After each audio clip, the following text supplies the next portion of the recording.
Allez. Salut, aujourd'hui je te propose de découvrir un nouveau trajet qui est toujours du vélo taf mais qui est une petite variation et qui va me permettre de faire deux choses. La première c'est de te montrer d'autres rues de la ville de Lille que je ne t'ai jamais montré je pense ici sur cette chaîne, et de te faire découvrir un petit peu Lille d'abord sous couvre-feu. Encore une petite fine couche là.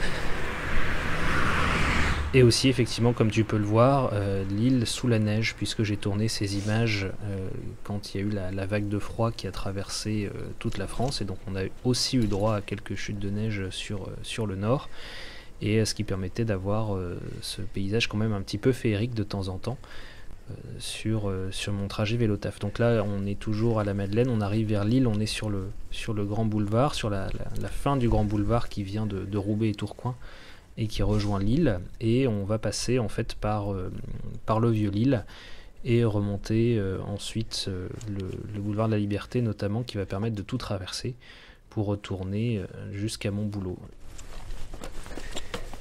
Pas trop combien il fait là, mais il fait frisquette, moi je te le dis. Alors la descente, c'est mieux qu'hier. Voici, ils ont salé. Si ça a fondu, mais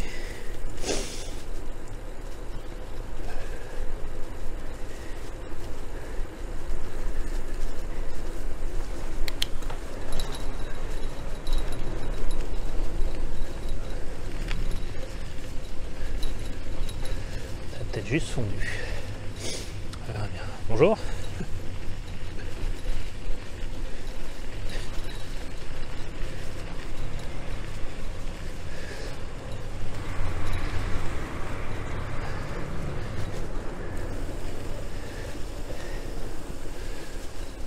Doucement quand même parce que on n'est pas avec les pneus neige là.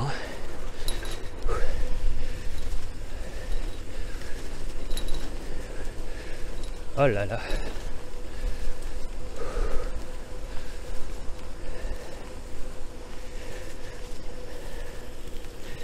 Voilà, et là d'entrée de jeu tu vois on arrive à Lille, et avec cette espèce de fine pellicule qui restait sur la route, ça fait qu'on, quand on est à vélo, on roule totalement en silence.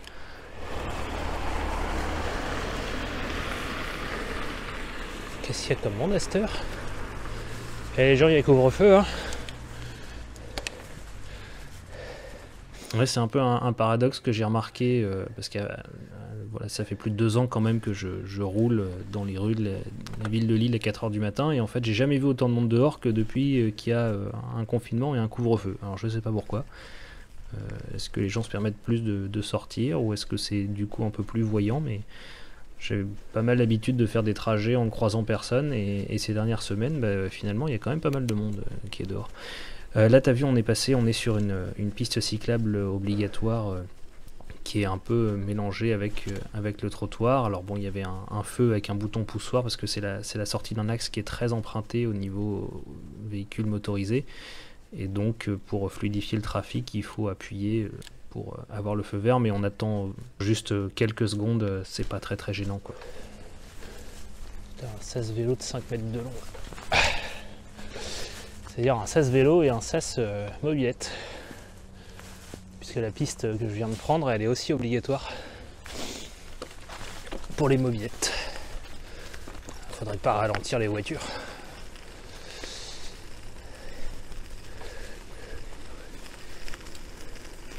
Et là on va commencer à arriver tout doucement dans le Vieux-Lille.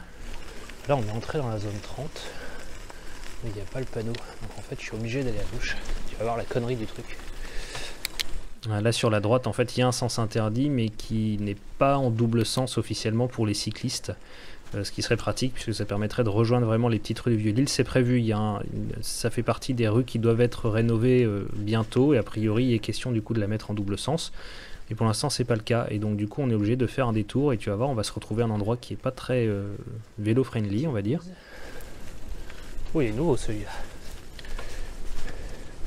ce qui est pas plus mal parce que voilà, Ah mais c'est pour ça que c'est le bordel à chaque fois ici de la journée. Parce que tout est en travaux. Ah là là, on peut plus rouler. Voilà, là c'est la fin de ce qu'on appelle le boulevard Carnot, qui est en fait une 2x2 voies, une espèce de fin d'autoroute urbaine qui rentre dans le Vieux-Lille, et c'est par là que déboulent pas mal d'automobilistes en fait quand ils arrivent, quand ils viennent à Lille en voiture, puisqu'il y a un parking souterrain sur la droite, il y a plusieurs autres parkings un peu plus loin, et donc il y a zéro aménagement sur cette rue, alors qu'en fait quand on est à vélo on est obligé de passer par là quand on suit l'itinéraire que moi j'ai pris, donc ce qui est un peu paradoxal. Là tu as vu le temps de faire la petite pause, au fond on voit le beffroi de la chambre de commerce de Lille, c'est le beffroi du Vieux-Lille qu'on voit sur toutes les photos et sur toutes les cartes postales, et voilà, et quand il est 4h du matin et que tu as ça pour toi tout seul, bah, c'est quand même un petit peu magique aussi quoi. Alors là, faut bien viser la petite bordure là. Olé. C'est bon. C'est placé.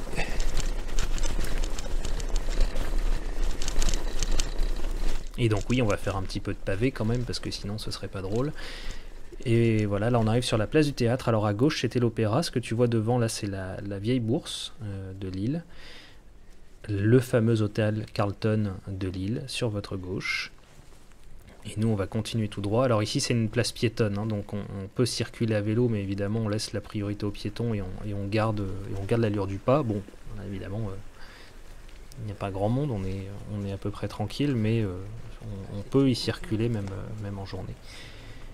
Et on arrive sur la place du Général de Gaulle, la Grand Place, ça dépend comment vous voulez l'appeler, la place de la Victoire aussi parfois, parce que c'est la statue de la Victoire qui est là, quoique ça se dit un peu moins, et qui là aussi est une zone de rencontre, hein, même l'axe qui est ici, c'est priorité aux piétons, puis aux cyclistes, puis aux véhicules motorisés. Et on va faire le petit tour, donc là vraiment le quartier du Vieux-Lille est sur la droite, mais nous on va continuer. Et on va repartir plus vers le sud. Et on arrive ici, rue Nationale, qui est aussi une des grosses artères de Lille, qui est à nouveau, enfin qui est en zone 30 maintenant. Alors ici c'est une rue qui est limitée à 30 km/h. Alors autant te dire que je pense qu'il faudrait pas y poser un radar, parce qu'une artère comme ça...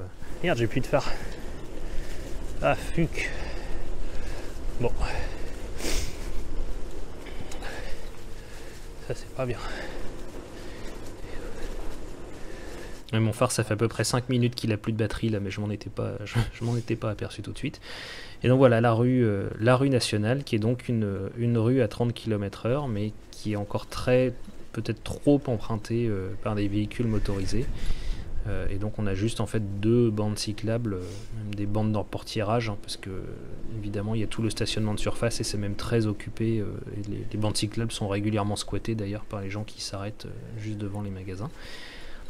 Mais là il est 4h du matin, on est sous couvre-feu, il y a un petit peu de neige, et donc là j'ai toute la rue pour moi, et ça c'est un truc qui est incomparable quoi. Alors c'est vrai que ça dépend comment on voit les choses, hein, mais j'ai un travail qui fait que je commence très très tôt, donc c'est un peu contraignant sur certains trucs.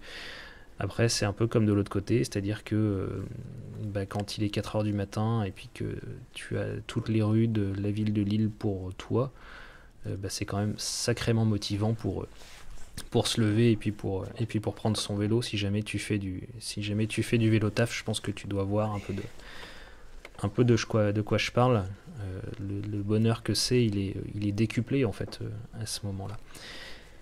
Là on arrive sur le boulevard de la Liberté, et là c'est pareil parce que le truc est encore beaucoup plus large. Alors c'est bon, tu vois, un petit point aménagement sur le coup, c'est pareil, là on est sur une voie de bus partagée, il y a 2 voies de circulation au milieu. Avant c'était une 2x2 voies, hein, donc, mais je te parle de ça il y a plus de 10 ans.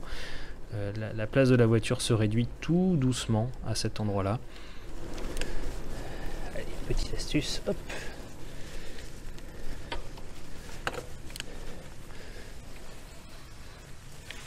Demi-tour. Et hop. Et c'est reparti. Donc la place se réduit, mais tu vois qu'il y a encore énormément de stationnement de surface sur les côtés, et qu'il y aurait peut-être moyen de faire quelque chose d'un peu plus accueillant pour les cyclistes. Alors là c'est amusant, alors on voit pas bien avec la caméra, mais en fait il y a un feu clignotant donc pour les bus, Et ils ont aussi ajouté un feu clignotant pour les cyclistes, pour permettre de passer en avant, avant que le feu passe au vert pour les autres véhicules, ce qui permet justement là d'améliorer aussi un peu la sécurité. Le feu suivant, on va pas le voir, mais il y a le même dispositif, on voit ça clignote un petit peu en orange, pour pouvoir justement démarrer avant que les autres véhicules arrivent et s'engagent dans le carrefour. C'est un truc qui se développe de plus en plus, on commence à en voir dans certaines villes, à Lyon ils en installent notamment, et c'est un truc tout bête qui là aussi permet d'améliorer la sécurité quand on sait qu'évidemment c'est au carrefour, aux intersections qu'ont lieu la majorité des accidents, et notamment des accidents mortels avec des cyclistes, puisqu'ils se retrouvent bloqués dans des angles morts, des conducteurs qui font pas forcément attention à leur environnement et qui vont tourner, qui vont percuter des cyclistes. Ouf. Ah, là j'ai froid aux doigts par contre. Je sais pas combien il fait, mais là c'est rude là. En température ressentie de mémoire, il faisait un truc comme moins 12 degrés ce matin-là, donc forcément là c'était... moi qui ai l'habitude de rouler 10 minutes, ça va, mais là j'ai doublé la longueur de mon trajet vélo taf, et j'ai aussi doublé en temps, évidemment, puisque le but c'est pas d'aller beaucoup plus vite. Je te disais au début, ce changement en fait c'est venu d'une discussion, c'est-à-dire que je me rendais compte au bout de 2 ans que je faisais toujours le même trajet d'un peu moins de 3 km le matin et le soir, qui est un trajet pas hyper intéressant en plus parce que c'est vraiment de la grosse route, il n'y a pas grand chose à voir. Et on m'a dit mais pourquoi tu passes pas par ailleurs finalement, oui ça prendrait un peu plus de temps, mais après quand on fait du vélo on prend le temps, on s'organise un petit peu et puis on en profite pour faire autrement quoi, pour visiter, pour varier.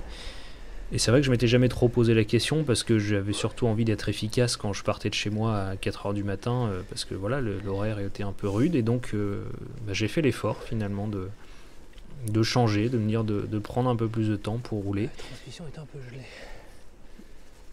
Et en fait je regrette pas du tout parce que voilà, ça me permet d'une part de te montrer autre chose, et puis moi de voir d'autres choses aussi, de rouler à des endroits où j'avais jamais roulé à ces horaires-là. Et de profiter de cet instant de coupure avant de commencer le travail.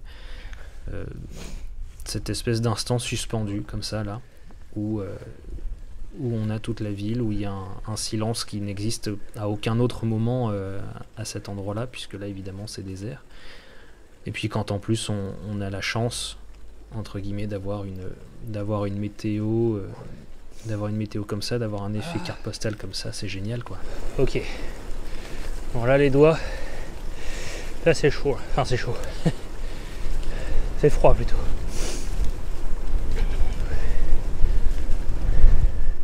Bon évidemment il y avait quelques petits inconvénients de température, mais dans les jours qui vont venir maintenant ça commence un peu à se réchauffer et ça permettra que ce soit un peu plus supportable. Alors tu auras remarqué, si tu es attentif, que je ne suis pas avec mon vélo pliant, puisque là je suis à nouveau avec mon VTT, mon vieux VTT. C'est celui qui me sert pour aller faire des courses, et comme là je devais aller justement faire quelques emplettes après, j'avais changé de monture pour le prendre avec moi, et puis j'étais content de changer, de retrouver mon vieux destrier. C'est un petit truc comme ça. Je sais pas si tu as la chance d'avoir plusieurs vélos, c'est peut-être un truc qui doit te parler, justement, de changer, de pas du tout avoir les mêmes sensations en fonction du vélo que tu vas utiliser. Ça faisait très longtemps que je ne l'avais pas utilisé, celui-là, justement, pour aller travailler, et c'était un petit changement aussi. C'était amusant de le ressentir un petit peu comme ça. Et c'est un vélo que j'ai depuis très très longtemps, et j'aime toujours beaucoup rouler avec. Alors il a plus ses pneus de VTT parce que maintenant il fait plus que de la route. Ça permet qu'il soit un petit peu plus roulant. Ah, il y a des flocons. Alors là tu as vu sur le côté il y a une piste cyclable qui est au milieu du trottoir, puisque là la voie de bus a disparu, donc on retrouve une 2x2 voies de sortie, puisque tu vas voir on va arriver là au conseil régional, retrouver des endroits que je t'ai déjà montré. En fait en face c'est une entrée-sortie d'autoroute, donc ici la priorité a été donnée à l'automobile parce qu'il faut fluidifier.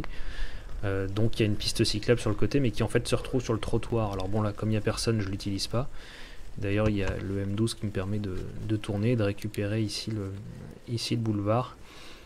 Puis en plus, comme c'est sur le trottoir, à mon avis, elle risquait d'être un peu glissante, la piste, à cet endroit-là, parce qu'il y avait un peu de neige et un peu de givre. Et voilà, et là on retrouve l'avenue du président Hoover, on arrive tout près de mon boulot, ça c'est un endroit que tu as déjà vu. Tu vois, on distingue les aménagements, entre guillemets, qui ont été faits par la ville de Lille, hein, les élargissements des bandes cyclables sur le côté, qui datent du mois de mai. Pour l'instant, il n'y a pas grand-chose d'autre qui a bougé à ce niveau-là, d'ailleurs. Ça a soufflé ici. On aura peut-être l'occasion d'en reparler.